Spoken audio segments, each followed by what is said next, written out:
Contracts really are supposed to be reflective of an understanding between two parties. It serves the purpose too of minimizing misunderstanding, because a man might be walking past your studio when you're doing a hit song, or a song which eventually becomes a hit. And 20 years down the road, in the retelling of that story, he was in the studio when you were making the song. Yeah, man, I me give him the line, man. Right? Because and sometimes it's not because people intend to lie, but the memory is very creative. And so that is why contracts are important, because that's a nice way of saying it. That's a nice way of saying it. Hey, you have a Steve that one there, though. You have a very creative memory, you know, sir. You have a creative.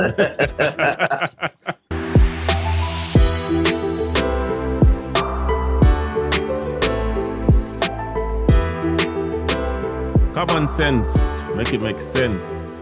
Welcome to the Common Sense podcast, and thank you for joining us. Please like, share, and subscribe. Also, check us out on Spotify and all our socials at Common Sense University. Common Sense, make it make sense.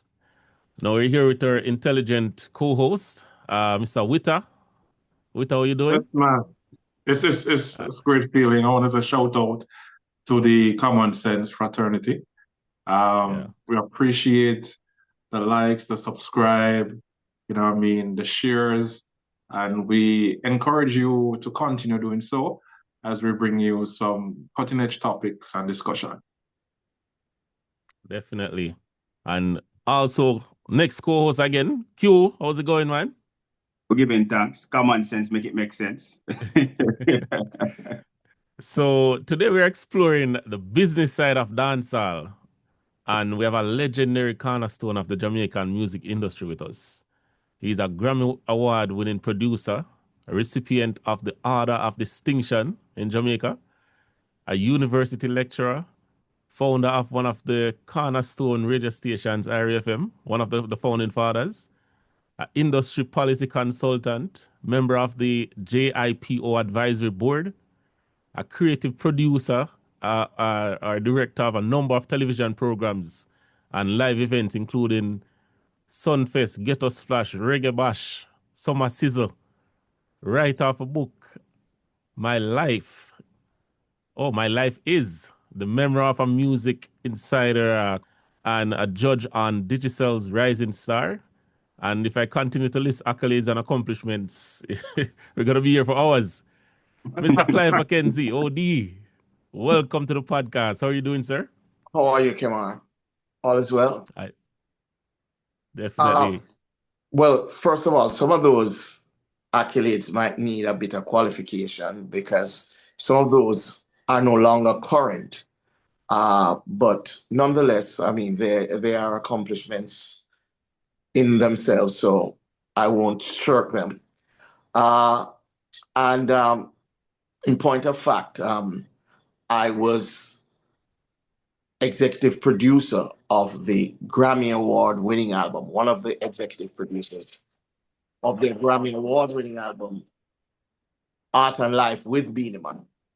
Yes. So, yeah, man. So you don't have a lot of that's actually something that's very short in Jamaica. Grammy Award-winning executive producers. So definitely a huge feather in the cap. But it's a honor having you here with us, and you know, I hope by the end of the show, our listeners would have a better understanding of the business side of the dancehall music. So, before we get into the questions, let me start as usual with why. You know, you're clearly a very intelligent and intellectual person. So, why didn't you apply your skills, or should I say, why did you apply your skills to dancehall or the music industry and not like a traditional profession? that's a good question. I think, for example, that I was exposed to the business of performance from very early in life. You know, my father was somebody who had his electric guitar, and he would play, particularly when he was a little under the booze, you know. He could Yeah. play and sing. He was quite a character. I mean, a most charismatic soul, you know. And so we were exposed from very early to music. He was a dance promoter. So he would have all of these dances and hire these sound systems, and people would attend. And so we were exposed to the music from very early. And then I remember when I was growing up at about 11, I came under the influence of some Rasta men. Uh, these men were real intellectual figures, very bright men. Right. And they would discuss religion, politics, philosophy, art, literature, you name it, history. And I was exposed to them from a very early age. And so I was very keen on having discussions with these men, you know, and they taught me a Well, lot. a reason. Yes, and many of them were musicians. Many of these were musicians. They were jazz musicians. Some of them were playing in bands such as Mystic Revelation of Rastafari and all these bands, you know, Light of Saba. There was Cedric Brooks and these legends, you know, Sarah Martin. So from a very early age, I was exposed to music. But many people would find it surprising that I would have taken music as a career, because many people thought that my career path would have been more strictly academic, in the sense that, you know, I went to St. George's. I was George's. I was head boy. I was head boy at George's, president of the school's the student council, captain of the school's challenge team, you know, all these things. So it was, the expectation was that my trajectory would have been an academic one. Now, this is not to say that you can't do what I am doing and be academic at the same time.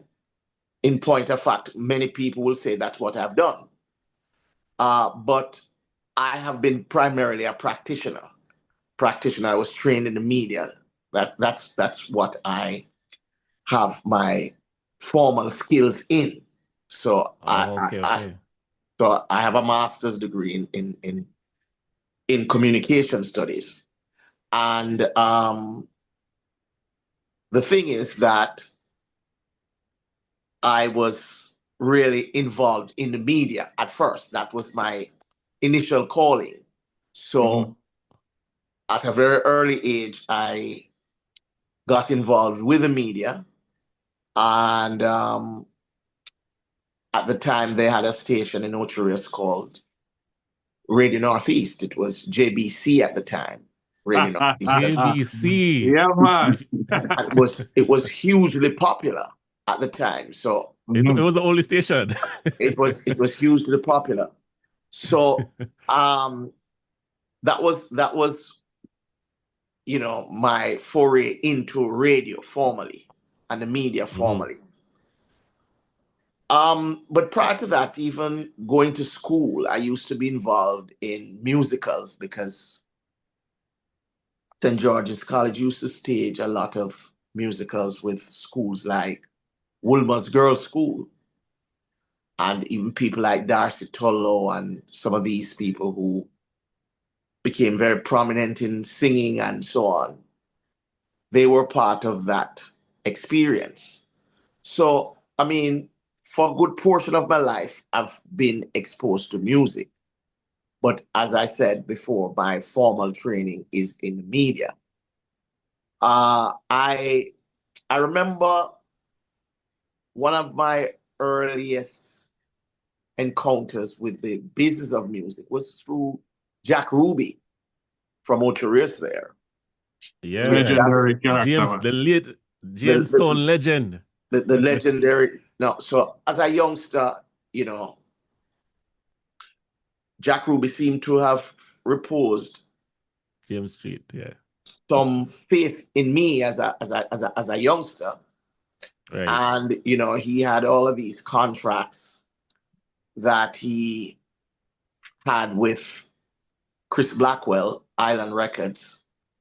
He had these acts such as Donovan and Lincoln Chain and the Foundation. And these were really fine artists. Mm-hmm. And, you know, Jack would come with these 120-page contracts and he would just throw them on the table and say, Uncle Mac, you know. No, I mean, that's how he called me, you know. Uncle Although Mac. I was much younger than him. He called me Uncle Mac. I said, check out that. And I had no experience in music contracts or contracts in general. But because he had reposed that kind of faith in me, I realized that I had no choice but to learn fast. So I had to move up the learning curve in no time. And use common sense too, eh? and common sense. And what happened was that most people believe that I am a lawyer based on their encounters with me in contractual arrangements. But I had to learn fast. And that experience really opened my eyes to a lot of things in terms of how do you secure a record deal? What are the points you look for? And I had to learn that on the fly. And it was not in those days when you had AI and all these other tools that you could revert to. You just had to figure it out by your lonesome self. Right, Jackson? That's his AI man. My name, I know. And that is, man, you're the AI king. And that is what happened, you know. So I had to learn and learn it fast, and that would come in quite handy for me in later life, because when I moved into the business of artist management, then that really was an important experience and a valuable one, because I was able to deal with the international record labels with consummate ease, because I had learned the business, I taught myself the business, and that was really to my advantage. So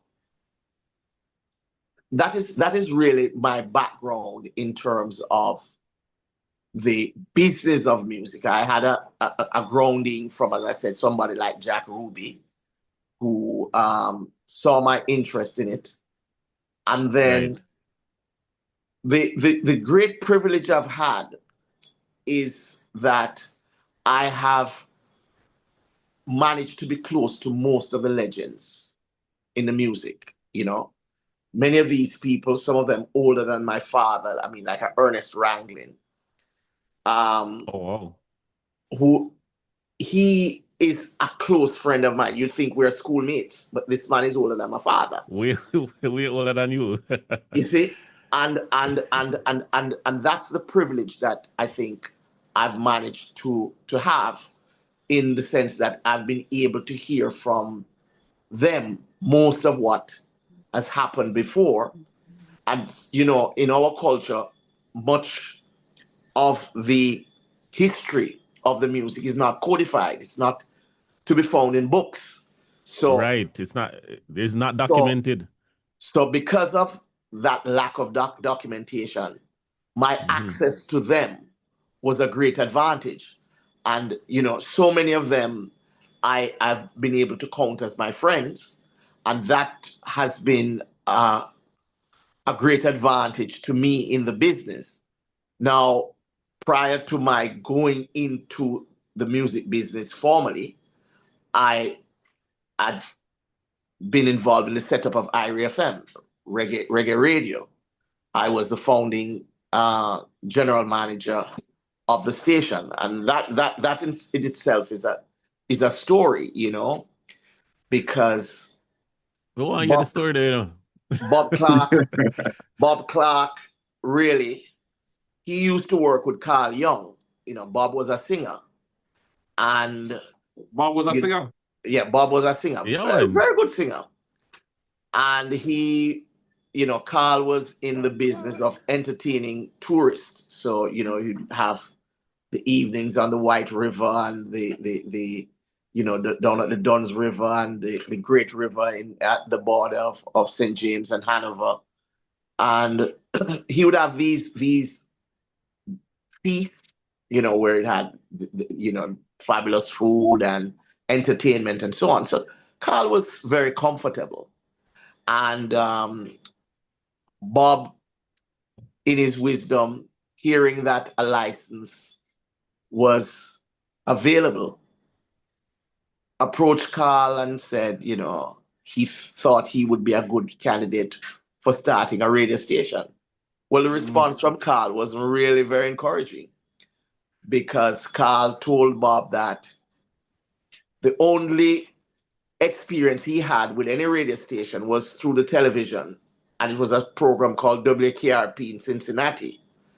And that was not a flattering account of what a media house was supposed to be. And therefore, Carl was very enthused about investing his treasure in a radio station. Needless to say, he got burnt before. No, he didn't get burnt before, because he had no experience. I mean, the only thing the experience. He saw a television program, a comedy, WKRP in Cincinnati, that he would watch. And that was not flattering. That was not flattering. Right. It's a comedy show. Yes, so. And that was his experience of a radio station. So, you know, he said to Bob, but who would run this station? And at the time, you're talking about someone who would take charge of this entity for Carl, because Carl doesn't know how to run a station. And maybe at the time, he was looking for somebody who he thought would be able to run an entity like that. Well, when he asked the question, Bob didn't nominate himself. Bob said, no, I know a little genius who can do that for you. So Bob brought the genius. I mean, he's a kid about 25 years old. And Bob brings this genius to Carl, who was not impressed with the demeanor of this little guy, you know, a small built guy. And he took a puff off his cigarette and said, Bob, is this the expletive genius you bring? Come give me and do some more expletives, you know, because I mean, I just didn't fit the bill as far as Carl was concerned. He was looking for somebody who would have been far more mature and everything. So, you know, that didn't fit the bill of the genius. So, but anyway, we started talking, and before you know it, Carl became convinced that maybe he should take a chance on me. And the rest is history, because what happened was that I was really the one who was responsible for the all reggae format, which, I mean, has been hugely popular since you know, since its inception. So it's very unique. You know, and the song Reggae in the Morning, which you hear still on Irie. I am the That's I'm the lead vocalist on that one. And the one exclusive. And who wrote the song too? I wrote the song and was the main singer on that one. Reggae at night time. And it's perhaps the most played song in Jamaica ever. It probably is. Yeah, I think it is the most played song in Jamaican history. So those are the things. So I as a manager though, as the general manager, I also hosted a program called Musically Speaking, and that program really was a hugely popular show, because that now allowed me to grow my knowledge of the music business because it was an interview program, like this. And, you talk with people about all different aspects of the business. Mhm. And I already had a background in terms of my association and all of that. So I had an understanding of the music business. And so what happened was that I would do these programs, and that allowed me to connect to a lot of people in the music business as well. All the top producers and all of that. Right. I became friends with a lot of them, and then the natural segue was when I left Irie. It was just going into the music business. I mean, because there were shocking vibes with Beenie Man at the Beenie Man. time. And what was happening is that we all grew up together. My sister, and she knew Patrick very well. And, after I left Irie, then I moved right into the music business. And that was, another step as far as my whole career is concerned, because the harsh reality of the music business, eh? yeah, because then I was thrown into the business in a real way now, because now I was doing actual negotiations because Beanie was You're signed signing people. yeah, and Beanie was signed to a big label. I mean, we had Tonto Metro Levante. He was signed to Virgin Records. And so what that meant was, I had to do a lot of negotiation with the record label, with other producers, with publishers, with so many different people. And then there was Tonto Metro and Levante. And they were with Sony at one point. And we had a stable of artists, even at one point Lady Saw was there. And so, that was a case of my having to basically take the bull by the horns, because now I was largely responsible for the outcomes, and I had to make sure that I knew what I was doing. So, One sec, let me ask you about the outcome, right? When the outcome was such a huge thing. Well, it's still a huge thing, but back in those days, like winning a Grammy as a Jamaican is almost unheard of. Well, right? I mean, we had Jamaican artists since 1985 who were winning Grammy awards since Black Uhuru. So we were winning Grammys and all of that, and things were going well for Jamaican music. But Beenie Man was one of the first DJs. DJs, right? Yeah, to cop a Grammy. I mean, he was a standout at the time, and Virgin Records. He's still a standout. Yeah, well, yes, of course. He was definitely a king at that time. Well, hey, we're not getting to that right now.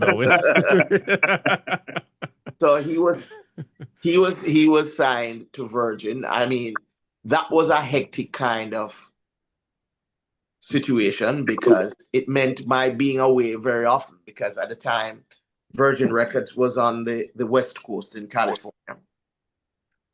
And what was happening is that our publishers, they were in London. So what would happen is that I would wake up at about 4 a.m. to meet London, which is meet London at 9. And then I would not wrap up until 8 o'clock in the evening when the West Coast in California closes at 5. Wow. Which is 8 o'clock our time. They have a very short sleep cycle. So the cycle was very short, as you could very well imagine. Yeah. So that was quite an experience. I mean, it's not something you could maintain indefinitely because, flying to California and then coming back on the red eye, was quite something. And I was doing that on basically on a 2-weekly kind of basis. So I would be, there I mean, and in 2 weeks' time, I have to be back, and because when you're dealing with the album schedule of a recording artist, it is like going to war. The logistics, the planning. Burning the midnight lamp in studio and all these things. No, but just when you go to the setup, the promotion, because you have to, you go to the record label and you have to be dealing with maybe 200 different people. The people in crossover, people, in new media, as they would call it, people in R&B, because are urban, and all of these things. Then you have to go and deal with the people who are mastering the album or the songs, because there is a certain timbre that you have to have where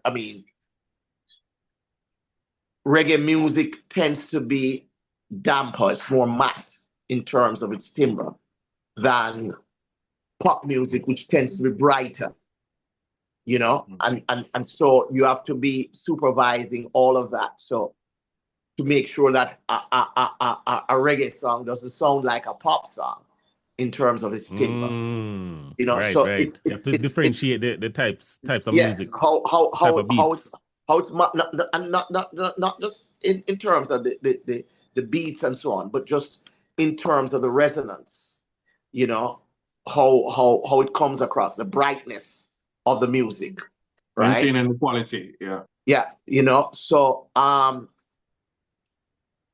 those are things that you have to look at when you are there, because they are depending on you, and you have to give them some direction. There are times when they want to take things in their own hands, but that's usually at the peril of the artist, because sometimes they lack the sensitivity. They might have the enthusiasm, but they lack the sensitivity to certain cultural products. And that was one of the challenges that we had with Jamaican music, because you would find that you have a music form which these people were enthusiastic about, but they really were not familiar with its essence.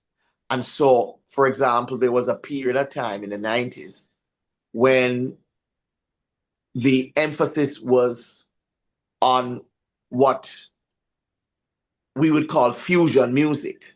So, in other words, the artist would be signed as a dancehall act, but when they are trying to present him to the public, they would want to water him down and maybe try to bring other types of music to mix with the reggae. And that didn't go across very well, because that music was neither fish nor fowl. And what happens is that the core market is really what gives direction to the crossover market in the music. So if you're an urban artist, people are looking to see how your urban constituency responds to your music. It's as if you want Indian food or Italian food, one of the best way to determine where the best Indian food is to see whether Italians are eating or Indians are eating there. Yeah. Because exactly. they are the best people to determine the quality of that food and that offering. The same thing with the music. The crossover market, they're looking to your core constituency for signal to say this is authentic. And if they don't get that sense, then they don't bite. And so a lot of our songs and a lot of our artists, because we were trying to secure radio-friendly kinds of songs, we ended up in a no man's land. And that really affected the careers of a lot of our artists negatively. So because I wanted to ask you a question about that, because seeing that you mentioned that in terms of like the current state of dancehall, and how far it has come, do you feel like dancehall has matured and is now fully functioning as a business? Or, is it still trying to find its roots, like back in the day with the fusion, because now they have a lot of different dancehall styles coming up, and personally don't resonate with me, but you, as a professional, what you know, what do you think about the current state of it? I try not to make too many pronouncements on the current state of the music because I think it is not appropriate for me to make transgenerational determination on the quality of the music. What do I mean by that? I remember growing up when people used to skin up their nose at Bob Marley and would say that that is not great music because at the time people were using big bands as the marker of good music. So if you weren't playing Duke Ellington or Count Basie or that kind of thing, you know, or the big bands in Jamaica, the Eric Deans or the Sonny Bradshaw, and they were playing American standards, then, you know, people didn't really see you as a musician or that you were creating music. So every generation, right, has a challenge with the previous one in terms of the assessment of the quality of their creative output.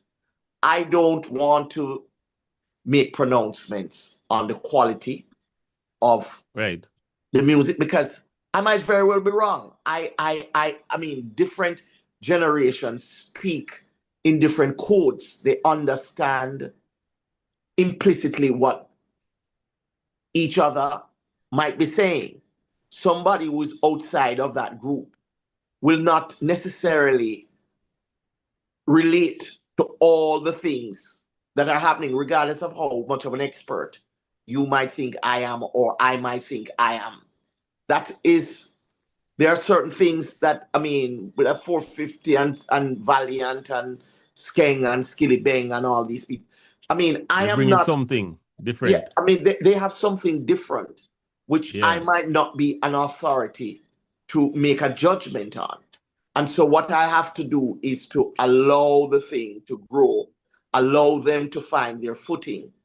And then at some point, hopefully, it will be able to accrue financial and commercial and other benefits.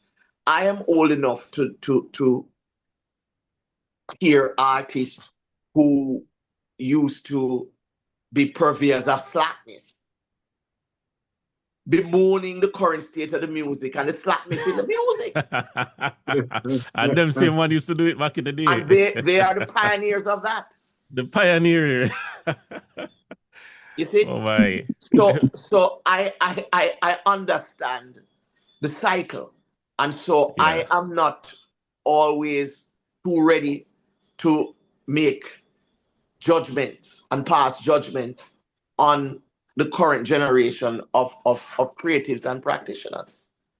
I have to respect that. I have to respect that. And that's a very good way of looking at it. And as you mentioned, you have the experience to see that, you know, you've seen it before and sometimes it works, sometimes it doesn't work. So I like that you said that.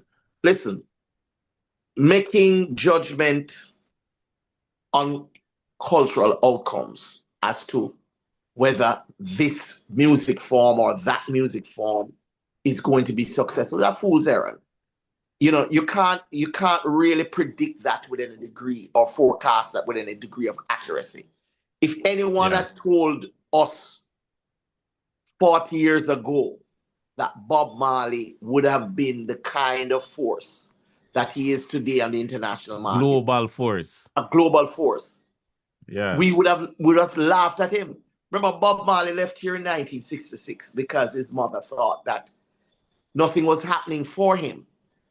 And he went to Delaware to work in a motor vehicle plant, right? Yeah. And the reason was that Mrs. Booker thought that he needed to come there so that he would be able to take care of his family. Can you imagine what would have happened? We can't imagine because history does not provide its alternatives. Can't imagine at all. Right? But it's so, I mean, we would never have known if Baba decided to stay in Delaware. We'd never know what the possibilities could have been. Because here would be a man who would change the course of musical history, who would be working in a plant with his goggles and it probably would have been forgotten. And forgotten. I know. Yeah. Right? Or you never heard about, I mean, the Wailers, because by that time the Wailers would have been about 3 years old or so in terms of a group. But this is what I'm saying. You can't make these predictions. When you go and you know, there's some songs you hear them and you say, that song should be a hit. It should be great. But that is still conjecture at the end of the day, because I've known many great productions which feel, and I've seen songs that people laugh at and say, boy, that don't make no sense. What am I going with that? What?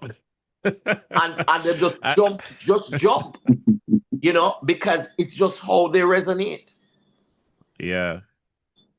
I like that. So all right, so put in the sound of it, and I guess the you know how it's composed and the different, I guess, dynamics of how dancehall sounds now.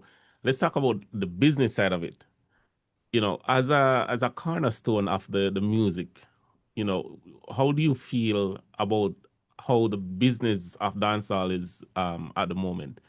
Do you feel proud about the from the business side I'm talking about now, you know, not the how it's sound and all of that. How you feel about the business side? Do you feel proud about being part of that that movement? I would say I am encouraged by what I've seen. So, for example, the recent experience we've had with Vibes Cartel in New York, for example, and in the States and across the Caribbean, that is cause for optimism. What Buju Banton has been doing, that's cause for optimism. Now, when you look, you know, you hear people saying dancehall and Jamaican music is in dire straits. They're in that, or, you know, we're not doing well. But you still have artists who are traveling and they are earning a living and supporting multiple persons. You know, you still see these artists putting on shows locally. I mean, and you know, Romy and Virgo and Protege, and they all put on their shows and they all do well. So, I mean, I don't think it's a case that things have gone to pot. Could we have earned more money from the business? Of course we could. But, you know, there are systemic problems. The way the market is structured is one of the reasons why we might not have been able to secure the kind of advantages in the international space that we would want. So you have to understand the way the media is structured. For example, I spoke earlier about the challenges that we had when we were trying to secure radio access in the States. And we ended up creating music that nobody wanted, you know, because the music was bland. The music was not the kind of things that appealed to the crossover market. And it didn't appeal, of course, to the base. To the authentic Jamaicans. Right. Yeah. And that is one of the challenges. And then, you know, there are other issues that you have to take into account, because the consumption patterns when it comes to Jamaican music is slightly different from what obtains overseas. Now, strangely, the international mainstream music market is now basically moving in the direction where the Jamaican music was many years ago, in that live music is now where you earn the greater portion of your income. In days gone by, what would happen is that live performances were really supposed to be drivers for the like sales of your records. It was supposed to Right. be for promotion. But the business model after the digital debacle in the early 2000s, when you had Napster and these file sharing software and technology, then what happened was that the profit pool, the most lucrative segment of the music business was in the live shows. But Jamaicans have always been consuming live shows. We didn't buy much records here. We went to shows. Selector buy a record, but the regular man, most people don't even have a record player. We would go to the shows. So we weren't selling a lot of records, even internationally. When you look at a song, I mean, when you look at Versus, right, with Beenie Man and Bounty Killer, these weren't million sellers in the United States, but they drew a bigger audience than million sellers did, because their songs really permeate the system. So, I mean, I remember when Dude was in its ascendancy, and, I'm driving through New York, and everywhere, you see a car driving, boom, call me. Boom, boom. You want a proper fix? I mean, everywhere you're going. I mean, the same thing happened with Sim Zimmer. You're driving through the Manhattan or anywhere in New York, and it was the song. Everybody was singing it. Every car playing it. So it's a different thing. The radio. I mean, people will play it on a tape and all of that, and so on. But the real thing is that many of the people weren't buying the records. They were playing it, but they're not buying it. They get a cut off of it and then play it, and they love it. And so there's great popularity. Bootleg vibes, Bootleg vibes, Bootleg vibes. So they're playing the tunes, playing, the quarter CD, get the stuff, and they're playing the thing. And that was it. But the thing is, you can't use record sales as an index for the popularity of Jamaican music, because we don't buy a lot of music. We are more people who go to the shows. I'm talking about that, and I know we have to take a break after this, but I'll ask this question. So, talking about the popularity and the record sales, and I don't even know if that's what goes into it, but the Grammys, right? As much as, some people would like to deny it, Grammy is still important. So when Bob Marley won the Grammy the other day, I think there was a lot of kerfuffle around,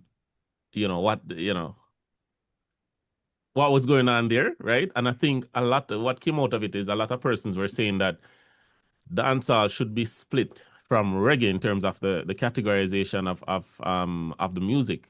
Well, obviously in Jamaica it is split, and is a clear definition of what is reggae versus what is dancehall for the average Jamaican person. But for overseas, maybe that has not happened as yet. But do you think that the Grammys should probably split the categories and have two separate categories? And do you think that the sound is distinct enough to really separate it for the overseas market? I think we'd have to make a distinction between maybe what I would want to see and what is practical. All right.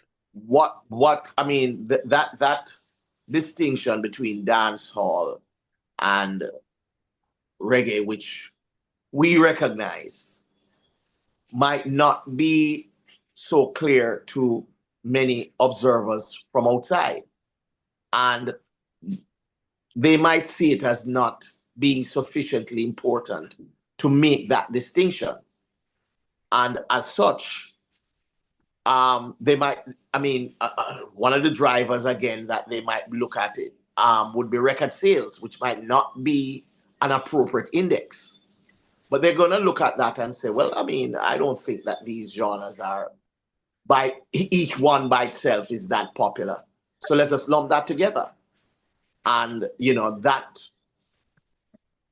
putting these two genres together might make more sense in terms of, as far as they're concerned, in terms of looking at something to really assess. Because, despite the fact that we had dancehall and reggae together, lumped in under the reggae aegis, we still were having problems finding sufficient albums for the Grammy people to assess. So you imagine if you had one category or the other category, you imagine what would happen. Because there was a point where they were even considering whether they were going to discontinue the reggae category because they thought they weren't getting sufficient products representing that genre, which, again, you have to note a few things. One of the problems I pointed out to Virgin Records and many of the international labels that I dealt with was that dancehall is very topical, right? It's the here and now, so it deals with the moment. The production cycle in a major record company, the release cycle might be 2 years to put out an album. Now, just think of that. If an artist is going to wait on his record label to put out an album with his music, and is a dancehall act, in many instances, many of the songs that he has on that album gonna get relevant. Would be relevant. Yeah. You see? So reggae artists tend to have a longer, the products tend to have a longer shelf life. Not that you don't have people like Beenie Man, who, because of his versatility, or Buju, or some of these acts, who they are able to have products that might be able to have a longer shelf life and might be able to withstand the pressures of the cycle that the record companies have for their release. But you know what? I really appreciate what you said just now, because I honestly was not looking at it like that, right? So definitely I know that the dancehall and reggae space, they don't release as many albums as, the other genres of music, but I wasn't even thinking about the fact that one of the things that's really, that's really like a mitigating the release of albums is just a cycle, like how long these record labels take to release it, to remaster and put the images together, and because they want to do the whole shebang, right? Yes, it takes a while. It takes a while, yeah. So that's a really good insight to have. But definitely appreciate you answering my questions. We're gonna take a quick break, and we'll be back right after this. Common Sense, make it make sense.